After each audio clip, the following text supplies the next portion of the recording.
Sudah betul ini kelas 11 ya? Oh iya ya. Baik. Di sini siapa yang ketua kelas di kelas ini? Ahmad ya. Eh, Baik Ahmad. Mungkin bisa dipimpin teman-temannya untuk memulai berdoa sebelum kita akan mulai mata pelajaran kita pada pagi hari ini.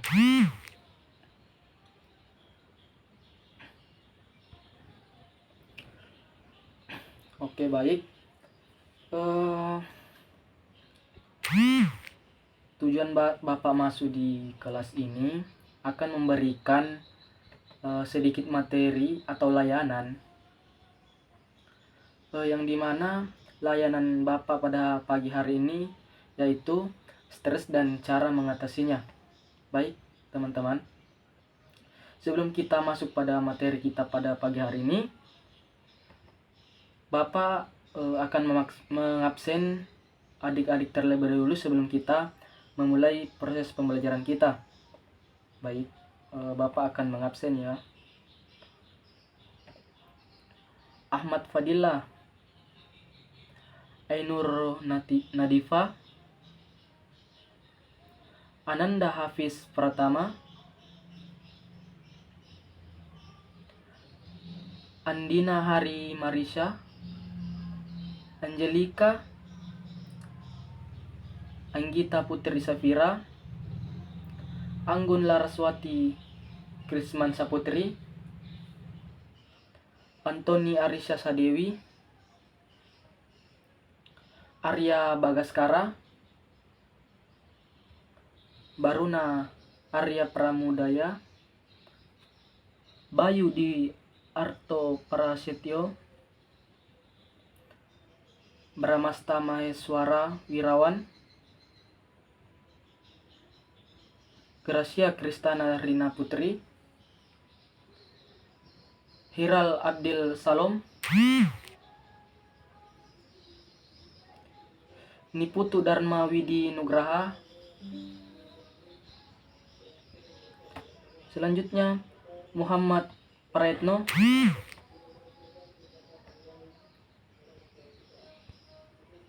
Mutia Azahra Dwi Nur Fadila, Natasha Stefani, Nizir Nur Fadila, dan yang terakhir Nurista Gazani. Di kelas ini hadir semua ya.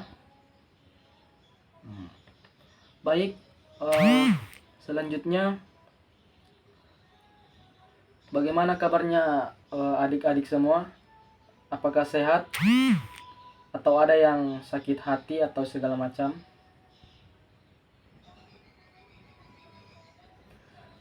Baik, kalau semuanya baik-baik saja, Bapak akan memberikan topik atau penjelasan sedikit mengenai topik yang kita bahas pada pagi hari ini.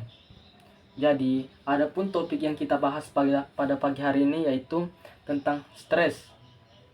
Baik, dari teman-teman sendiri ada yang mengerti apa itu stres? Saya persilakan kepada saudari Ahmad.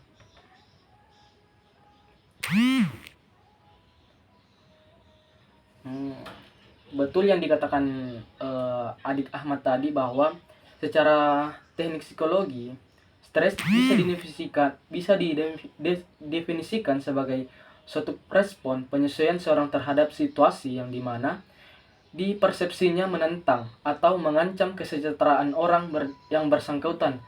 Maksudnya di sini stres ini merupakan suatu respon fisiologi ataupun perilaku terhadap tersesor hal yang dipandang sebagai yang menyebabkan cekaman, yang dimana gangguan keseimbangan baik internal maupun eksternal. Nah, mungkin hanya itu pengantar.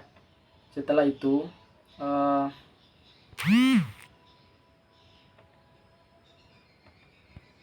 Bapak akan menanyakan kegiatan yang menanyakan kesiapan dalam melaksanakan kegiatan eh, BK klasikal pada pagi hari ini. Bagaimana teman-teman, sudah siap untuk belajar tentang stres dan cara mengatasinya? Baik, kalau semuanya sudah siap, Bapak akan menjelaskan topik materi kita pada pagi hari ini. Baik, di PowerPoint Bapak sudah memberikan sedikit materi poin-poinnya saja, dan setelah itu Bapak akan menjelaskan mengenai topik-topik tersebut. Baik, jadi di sini kita akan belajar tentang stres dan cara mengatasinya. Kalau kita perjelas, stres itu bersifat subjektif, yang dimana persepsi orang yang memandangnya. Dengan perkataan lain, apa yang mencekam bagi seorang belum tentu dipersepsi mencekam bagi orang lain. Maksudnya, mungkin adik-adik bertanya-tanya mengapa stres lebih banyak dialami oleh remaja. Hal tersebut disebabkan karena remaja cenderung memperhatikan citra tubuhnya. Maksudnya di sini rentan mengalami peristiwa yang penuh dengan stres, mengalami tekanan dalam penyesuaian diri, dalam berinteraksi dengan orang lain. Nah, adapun Hinton yang mengatakan bahwa masa remaja merupakan masa perubahan hormonal, yang dimana perubahan tingkat dan pola hubungan sosial, sehingga remaja cenderung dipersepsikan orang tua secara berbeda. Selain itu, masa pertumbuhan remaja jarang yang berlangsung dengan lancar. Banyak masalah yang terjadi dan bisa mungkin serius hingga menyebabkan depresi yang berkepanjangan. Remaja yang mengalami depresi akan menjadi apatis dan menyalahkan dirinya, sehingga merasa enggan dan mencari pertolongan. Mungkin hanya itu yang penjelasan mengenai pengertian stres. Selanjutnya, Bapak akan berpindah mengenai faktor-faktor yang menyebabkan stres. Baik, saya ingin bertanya kepada adik-adik semua, apakah ada yang tahu apa-apa saja yang menyebabkan stres itu terjadi pada diri seseorang? Baik, saya persilakan kepada Saudari Dinda. Baik. Ada yang lain? Oh, tidak ada ya. Jadi betul yang dikatakan Saudara Dinda tadi, stresor atau sumber yang dipersepsikan seorang atau sekelompok orang pemberian tekanan keseimbangan di diri mereka. Ada 3 sumber utama stres, yaitu faktor lingkungan, yang dimana lingkungan kehidupan sangat berpengaruh. Faktor-faktor yang menyebabkan stres, yang dimana berbagai tuntutan penyebabkan diri seperti cuaca, kebisingan, kepadatan, tekanan, waktu, standar, prestasi, dan sebagainya. Hal-hal tersebut yang menjadi ancaman terhadap rasa aman dan harga diri, yang dimana tuntutan hubungan, faktor pribadi menyebabkan diri dengan pasangan, dengan perubahan dan keluarga.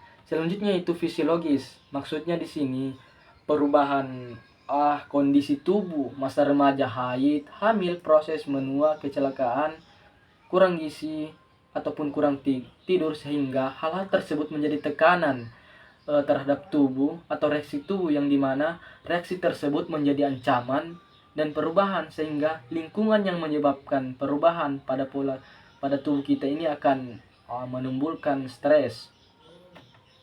Selanjutnya itu pikiran sendiri atau pikiran kita. Maksudnya di sini pikiran menginterpretasi dan menjemahkan pengalaman perubahan dan menentukan kapan menekan tombol panik, bagaimana kita memberi makna, label, dan pengalaman antisipasi kita ke depan, sehingga membuat kita menjadi rileks ataupun stres. Baik, itu tadi tentang faktor-faktor penyebab stres. Selanjutnya yaitu gejala-gejala stres. Baik, di sini di sini ada beberapa gejala-gejala ya, sehingga seseorang itu bisa menjadi stres.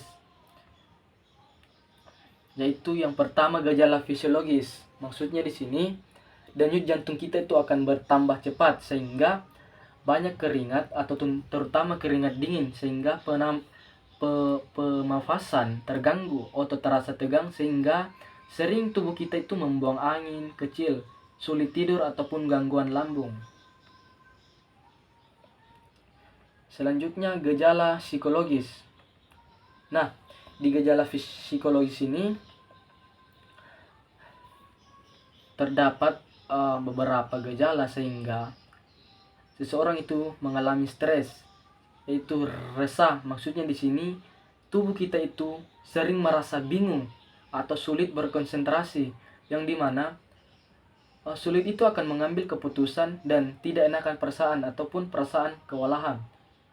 Selanjutnya, yang ketiga, adanya tingkah laku. Gejala stres ini akan berbicara yang sangat cepat dan tidak tepat, sehingga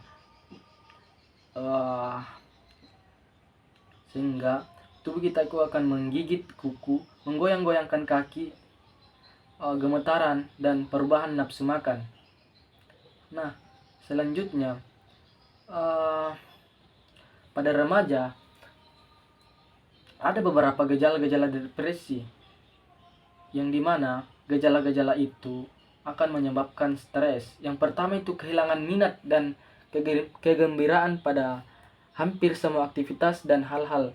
Ini akan menjadi stres hampir terjadi setiap hari. Selanjutnya itu berat badan akan mengalami penurunan sehingga justru akan mengalami peningkatan berat badan lebih dari 5% dalam suatu bulan, ataupun mengalami penurunan atau justru peningkatan nafsu makan yang hampir setiap harinya. Selanjutnya itu mengalami insomnia atau susah tidur, ataupun biasa disebut dengan bahasa kerennya itu hipersomnia atau suka tidur yang lebih banyak hampir setiap hari. Selanjutnya mengalami mengalami penurunan minat dalam melakukan aktivitas yang terjadi hampir setiap hari dan kehilangan energi setiap harinya. Selanjutnya yang kelima, merasa diri tidak berharga atau merasa bersalah yang berlebihan. Selanjutnya, kehilangan kemampuan untuk berpikir dan berkonsentrasi. Selanjutnya itu munculnya perasaan sedih hampir setiap hari. Yang kedelapannya itu munculnya pikiran-pikiran tentang kematian, ide bunuh diri yang berulang tanpa rencana atau adanya percobaan bunuh diri. Kan banyak sekali itu yang bunuh diri karena tidak bisa membawa beban-beban di pikirannya sehingga mereka stres, akhirnya mereka bunuh diri. Hal-hal tersebut yang harus memang kita hilangkan, yang harus kita obati dari dunia-dunia stres ini. Nah, selanjutnya itu dampak dari akibat stres. Di sini Bapak akan menjelaskan tiga faktor yang menyebabkan seseorang itu bisa stres. Yang pertama itu faktor atau dampak fisiologis, yang dimana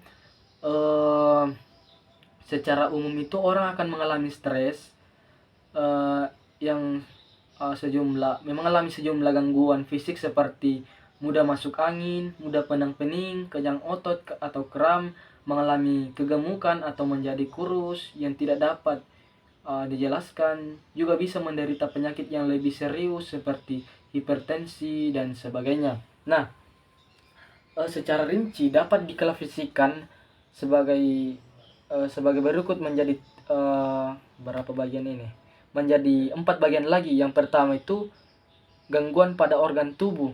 Nah, dampak ini akan menjadi yang sangat serius karena otot tertentu akan mengencang dan melemah seperti otot kaki, otot tangan dan sebagainya. Selanjutnya itu tekanan darah naik. Nah, tekanan darah naik ini sangat berbahaya juga karena akan menyebabkan kerusakan jantung dan arteri kita pada tubuh. Selanjutnya itu adanya sistem pencernaan. Nah, kalau dikaitkan dengan stres, ada juga dampak stres ini ke karena kita jarang makan, jarang tidur dan kurangnya tidur dan sebagainya, sehingga muncullah penyakit-penyakit atau asam lambung dan sebagainya. Selanjutnya itu dampak psikologis. Nah, dalam dampak psikologis ini ada beberapa bagian yang Bapak akan menjelaskan, yaitu keletihan emosi, jenuh, penghayatan. Nah, yang ketiga Bapak jelaskan tadi, ini yang merupakan tanda pertama dan punya peran sentral bagi terjadinya bom atau out. Selanjutnya itu terjadinya depersonalisasi. Nah, dalam konteks ini, keadaan stres berkepanjangan seiring dengan kelemahan atau keletihan emosi, kita dapat melihat ada kecenderungan yang bersangkutan atau memperlakukan orang lain sebagai suatu ketimbang seseorang. Selanjutnya itu pencapaian pribadi yang bersangkutan menurun sehingga berakibat pula menurunnya rasa kompeten dan rasa sukses. Selanjutnya itu dampak perilaku. Nah, maksud dari dampak perilaku ini Bapak akan menjelaskan 3 bagian lagi, yaitu manakala stres menjadi distres, prestasi belajar menurun dan sering terjadinya tingkah laku yang tidak disukai atau tidak diterima oleh suatu kelompok di ranah masyarakat. Selanjutnya, level stres yang cukup tinggi berdampak negatif pada kemampuan. Maksudnya ini mengingat informasi, mengambil keputusan dan mengambil langkah yang cepat. Selanjutnya, mahasiswa yang over stress. Maksudnya di sini over stress, mahasiswa itu stres karena banyak yang dipikir, stres berat seringkali banyak membolos ataupun tidak aktif mengikuti kegiatan pembelajaran di kampus. Nah, yang kelima, selanjutnya itu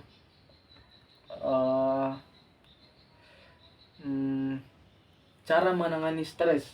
Di sini teman-teman ada yang tahu atau ada yang pernah melakukan atau cara menangani stres ini bagaimana? Baik, kalau tidak ada, di sini Bapak akan menjelaskan mengenai cara-cara kita agar bisa lepas, agar bisa terhindar. Bukan terhindar sih, ya betul yang Bapak katakan pertama tadi, bisa lepas dari stres ini. Nah, Bapak membagi 2 bagian tentang cara menangani stres ini, yaitu yang pertama strategi pencegahan, yang dimana strategi pencegahan ini Bapak bagi menjadi 3, yaitu yang pertama lapisan primary atau prevention. Nah, maksudnya ini kita dapat melakukan dengan cara merubah cara kita melakukan sesuatu yang dimana untuk keperluan kita perlu melakukan skill yang relevan, sehingga maksudnya di sini misalnya skill mengatur waktu, skill menyalurkan, skill mendelegasikan ataupun skill mengorganisasikan, menata dan sebagainya. Selanjutnya itu lapis kedua, strategi kita menyiapkan diri menghadapi stresor dengan cara exercise, diet, rekreasi, istirahat, mediasi ataupun sebagainya. Selanjutnya itu lapisan ketiga, cara menangani stres. Baik, sesuai dengan yang Bapak katakan tadi, di sini ada beberapa cara untuk bisa yang kita lakukan untuk mengatasi stres ini atau menangani. Yang pertama itu studi skill. ada banyak hal yang perlu kita pelajari, yang ingin diketahui, dan ada banyak kegiatan yang ingin kita ikuti. Tapi adanya waktu terbatas. Oleh karena itu, agar tidak menjadi stres, kita di sini sebagai mahasiswa perlu memiliki berbagai skill belajar yang sesuai sehingga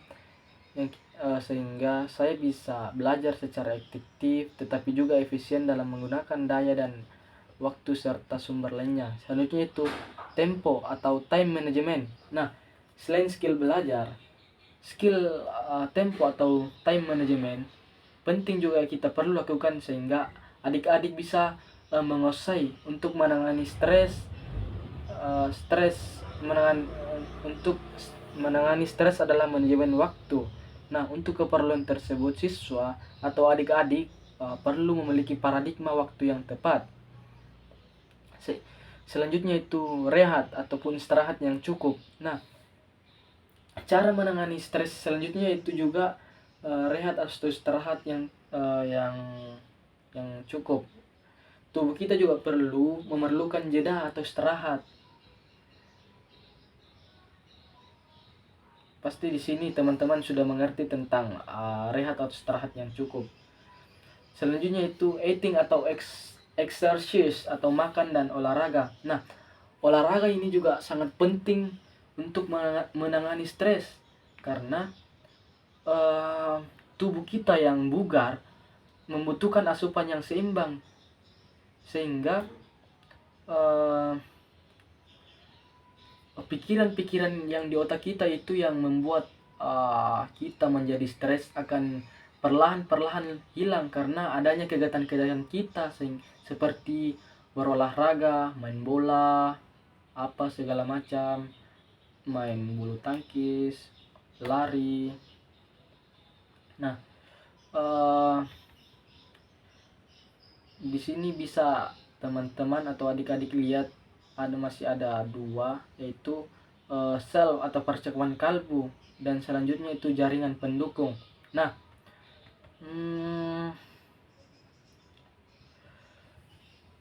hanya itu yang materi kita pelajari pada pagi hari ini. Selanjutnya Bapak akan membagi teman-teman menjadi beberapa kelompok. Mungkin Bapak akan membagi 3 kelompok karena di sini kan ada 30 siswa ya. Jadi Bapak akan membagi menjadi 3 kelompok sehingga satu kelompok itu akan beranggotakan 10 kelompok. Baik, teman-teman mungkin bisa bagi menjadi 3 kelompok.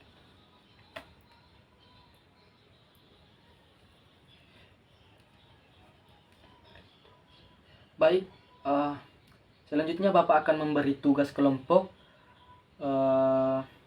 Sebentar, Bapak akan kirim ke grup teman-teman, grup kelas teman-teman, atau ke ketua kelasnya sehingga ketua kelas bisa membagikan ke grup kelasnya adik-adik. Baik, di situ ada tugas yang Bapak berikan sehingga teman bisa berdiskusi kelompok cara menyelesaikan tugas tersebut. Dan setelah mengerjakan tugas tersebut, setiap masing-masing kelompok menjelaskan apa-apa yang menjadi pokok, apa-apa yang hasil kelompok teman-teman, sehingga teman-teman dari kelompok lain juga bisa menanggapi apa-apa yang kurang tepat, apa-apa yang masih mengganjal di pikiran teman-teman. Nah, baik, setelah proses yang cukup panjang tadi mengenai materi kita, di sini Bapak akan merefleksi mengenai layanan kita pada pagi hari ini. Baik, apa yang sudah dipelajari hari ini? Stres ya. Baik, selanjutnya itu Bapak akan memberikan penguatan-penguatan sedikit ataupun kesimpulan dari materi layanan kita pada pagi hari ini. Jadi Di sini bapaknya sedikit menyampaikan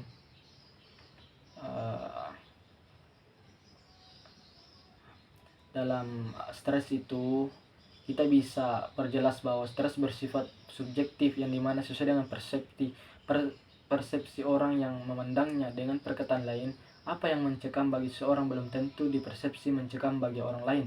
Nah, mungkin teman-teman sendiri bertanya-tanya mengapa stres lebih banyak dialami oleh remaja-remaja. Karena remaja itu cenderung memperhatikan citra tubuhnya, sehingga mereka bisa overthinking, mereka bisa berpikir-pikir yang di luar nalar mereka, sehingga hal tersebut bisa menjadi ancaman bagi tubuh mereka, sehingga mereka bisa stres dan sebagainya. Baik, mungkin hanya itu yang bisa Bapak sampaikan, Bapak bawakan pada pagi hari ini. Kurang lebihnya mohon dimaafkan. Kalau ada yang kurang dari materi yang Bapak bawakan pada pagi hari ini, mungkin bisa di lain waktu kita bisa bertemu lagi. Bapak akhiri dengan ucapan wabillahi taufik wal hidayah. Wassalamualaikum warahmatullahi wabarakatuh.